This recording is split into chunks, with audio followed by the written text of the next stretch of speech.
Nanti aku ribut sama kau. Panggil Polresta. Jatandras kau panggil. Mari. Tantang panggil Jatandras, tampang lesu preman buncit ngaku SPSI minta uang di Medan usai ditangkap.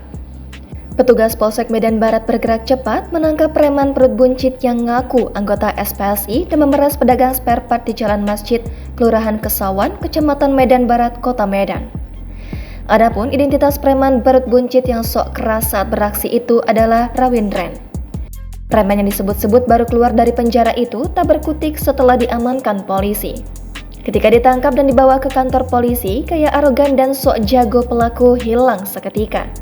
Pelaku memasang mimik wajah sedih dan menundukkan kepalanya di kantor polisi. Padahal saat beraksi, pelaku memaki-maki pemilik toko dan menantang agar korbannya segera memanggil petugas unit Jatandras Satreskrim Polrestabes Medan. Panggil Polresta.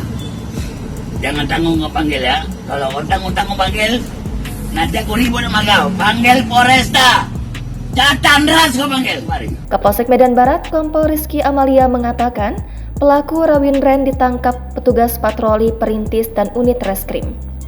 Pelaku ditangkap di sekitaran Jalan Perdana, Kelurahan Kesawan, Kecamatan Medan Barat pada Rabu 23 Agustus malam.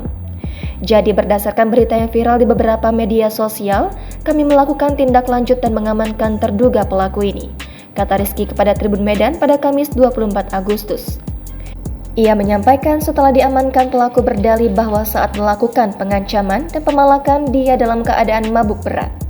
Dari keterangannya, didapati bahwa saat kejadian itu pelaku dalam kondisi mabuk sehingga melakukan pengancaman terhadap pemilik toko, kata Kompol Rizky. Saat ini, lanjut Rizky, penyidik masih menunggu korban untuk membuat laporan.